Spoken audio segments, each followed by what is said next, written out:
नमस्कार दोस्तों, स्वागत है आपका आपके अपने एकमात्र भरोसेमंद सैनिक वेलफेयर यूट्यूब चैनल में। दोस्तों, न्यायालयों यानी कोर्ट में भी जॉब्स की अपॉर्चुनिटी होती है भूतपूर्व सैनिकों के लिए, क्योंकि वहां पर भी भूतपूर्व सैनिकों के लिए रिजर्वेशन का कोटा होता है। तो दोस्तों, जो भी भूतपूर्व सैनिक जॉब करना चाहते हैं, अपनी योग्यता अनुसार न्यायालयों में उपलब्ध भूतपूर्व कोटे का फायदा उठाएं।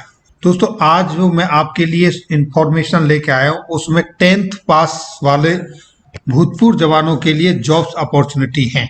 तो आइए दोस्तों, देखते हैं क्या पोस्ट है, क्या जॉब अपॉर्चुनिटी है और किस लोकेशन पर आपको मिलेगा मौका। दोस्तों, जैसा कि आपने थंबनेल में देखा, उसी संदर्भ में 30 हजारी कोर्ट दिल्ली की तरफ से एक एडवर्टाइजमेंट निकला है और उसके कॉमन इंस्ट्रक्शंस आए। वहां पर कुछ एम्प्लॉयज की जरूरत है और उसमें एक्स सर्विसमैन के लिए भी कोटा रिजर्व है। जो भी हमारे जवान भूतपूर्व सैन्य कर्मी जॉब करना चाहते हैं वो इन वैकेंसीज का फायदा उठाएं। दोस्तों, अप्लाई आपको ऑनलाइन करनी होगी, सारा प्रोसेस ऑनलाइन होगा। आप ये टेबल देख पा रहे हैं, यहाँ पोस्ट का कोड दिया हुआ है, यहाँ पोस्ट है इस कॉलम में और यहाँ दिए हैं दोस्तों नंबर ऑफ वैकेंसीज।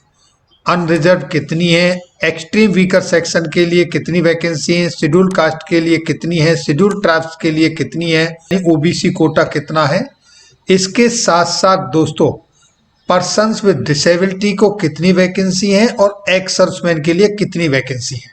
अलग अलग पोस्ट के लिए उसमें अलग अलग रिजर्वेशन कोटा दिया गया है। अब ये देखिए दोस्तों, यहाँ पर पियोन, ऑर्डरली, डाक पियोन, जहां पर सेशन जज बैठते हैं वहां के लिए ये वैकेंसीज हैं। इसमें 28 वैकेंसी एक्स सर्विसमैन के लिए है, बाकी ये वैकेंसी अदर कैटेगरी के लिए है। और इसी तरीके से ऑफिस में जो चौकीदार की वैकेंसी निकली है उसमें एक्स सर्विसमैन के लिए 3 है और ये अदर्स कैटेगरी के लिए है। और दोस्तों, हाउसकीपिंग सफाई कर्मचारी हैं, उनके लिए भी यहाँ पर एक्स सर्विसमैन के लिए 2 वैकेंसी हैं और प्रोसेस सर्वर जो हैं उनके लिए 7 वैकेंसी है। एक्स सर्विसमैन की बात कर रहा हूँ, ये बाकी अदर्स कैटेगरी के लिए वैकेंसीज है। तो इस तरह से इसमें एक्स सर्विसमैन के लिए कोटा रिजर्व है। दोस्तों, इंस्ट्रक्शंस बहुत लंबे हैं क्योंकि ये सबके लिए है। मैं सिर्फ आपको वो इंस्ट्रक्शंस बता रहा हूं जो आपके लिए एप्लीकेबल है। सीरियल नंबर 7 में देखिए, जो इसेंशियल क्वालिफिकेशन है पियोन, ऑर्डरली, डाक पियोन, चौकीदार, इनके लिए वो है मैट्रिकुलेशन यानी 10वीं पास या उसके समकक्ष। और दोस्तों, प्रोसेस सर्वर के लिए भी क्वालिफिकेशन मैट्रिकुलेशन ही है, लेकिन उसको ड्राइविंग लाइसेंस चाहिए, एलएमबी यानी लाइट मोटर व्हीकल का ड्राइविंग लाइसेंस होना चाहिए और 2 साल का एक्सपीरियंस होना चाहिए। इसमें आपको एक टेस्ट की प्रक्रिया से गुजरना होगा। दोस्तों, टेस्ट के बारे में बता देते हैं, किस कैटेगरी के लिए कितने मार्क्स का टेस्ट है और कितने क्वालिफाइंग मार्क्स हैं। अनरिजर्व कैटेगरी के लिए 50 मार्क्स क्वालिफाइंग मार्क्स होंगे, जो आपका ऑब्जेक्टिव टाइप्स का 100 नंबर का टेस्ट होगा उसमें से। और जितने भी रिजर्व कोटा हैं, SC, ST, OBC, handicap, ex serviceman, उनके लिए 45 मार्क्स हैं क्वालिफाई करने के लिए।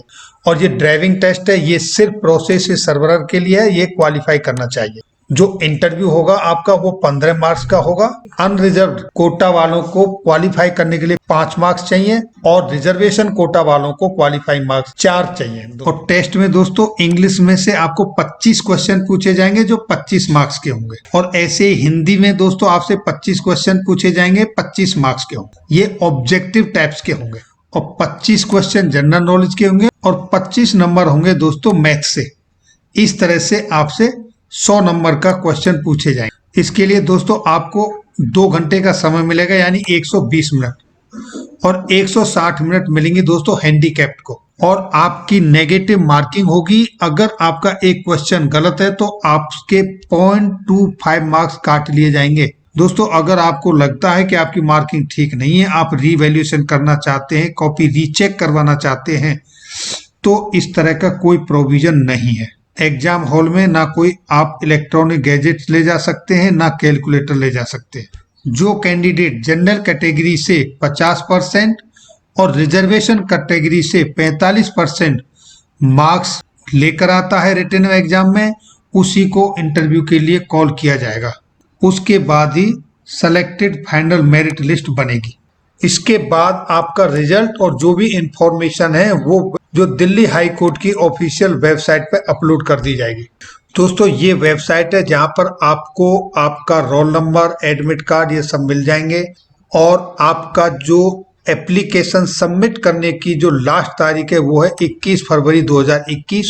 सभी कैंडिडेट्स के लिए हेल्प डेस्क का जो नंबर है वो ये, आप यहाँ पर कांटेक्ट कर सकते हैं। पियोन, ऑर्डरली, डाक पियोन, चौकीदार, सफाई, इस सब के लिए जो अप्लाई कर रहे हैं उनके लिए ये ईमेल एड्रेस है और जो प्रोसेस सर्वर के लिए अप्लाई करते हैं उनके लिए ये ईमेल एड्रेस दिया हुआ है। तो ये दिए हुए हेल्प डेस्क नंबर पर और ये ईमेल से आप अपने किसी भी क्वेरी जो है उसका समाधान कर सकते हो। और दोस्तों एडवर्टाइजमेंट में जितने भी इंस्ट्रक्शंस दिए गए हैं, दिशा निर्देश, उनको ध्यानपूर्वक पढ़ें तो आपको सब कुछ क्लियर हो जाएगा।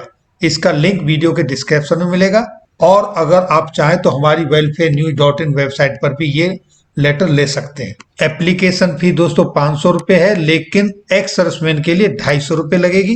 दोस्तों आप अपने एप्लीकेशन में पियोन, ऑर्डरली, डाक पियोन, चौकीदार या हाउसकीपिंग, इनमें से जिन कैटेगरी के लिए अप्लाई कर रहे हैं आप अपनी फर्स्ट चॉइस, सेकंड चॉइस और थर्ड चॉइस तीनों चॉइस दे सकते हैं। उस हिसाब से फिर आपका वहां से सिलेक्शन होगा। और इसके लिए दोस्तों एज लिमिट कैंडिडेट 18 साल से लेके 27 साल के बीच का होना चाहिए। एक्स सर्विसमैन की एज एक एग्जाम्पल के माध्यम से समझने की कोशिश करते हैं दोस्तों। यानी एक एक्स सर्विसमैन आज जिसकी उम्र है 45 साल और वो 17 साल नौकरी करके आया, उसकी 17 साल 45 साल से हम उम्र माइनस कर देते हैं तो उसकी एज बच जाती है दोस्तों 45 - 17 = 28 ईयर्स। यानी कि वो जॉब के लिए एलिजिबल नहीं है, लेकिन अब उसको जनरल कैटेगरी के लिए 3 साल की छूट मिलेगी। तो 28 से 3 गए तो इसकी उम्र बची 25 साल, अब वो जॉब के लिए एलिजिबल है। यानी एक्स सर्विसमैन 45 साल की उम्र वाला आज जो 17 साल नौकरी करके आया है वो इस जॉब के लिए एलिजिबल है। इसी तरीके से जो ओबीसी कैटेगरी का एक्स सर्विसमैन है उसके लिए 6 साल माइनस होंगी तो उसकी एज बचेगी 22 साल, वो भी एलिजिबल हुआ। और SC ST वालों के लिए 8 साल की छूट मिलेगी, उसकी उम्र बची 20 साल, यानी वो भी एलिजिबल है। इस तरह से आपको एक्स सर्विसमैन में छूट का प्रोविजन है। दोस्तों आपका जो रिटन एग्जाम होगा वो NCT एरिया में ही होगा। NCT एरिया मतलब नेशनल कैपिटल टेरिटरी और NCR। आपका एक बार आपको एग्जामिनेशन सेंटर मिल गया वो चेंज नहीं होगा दोस्तों। तो दोस्तों ये थी जानकारी, फिर मिलेंगे एक नई जानकारी के साथ अगली वीडियो में। तब तक के लिए जय हिंद, जय भारत।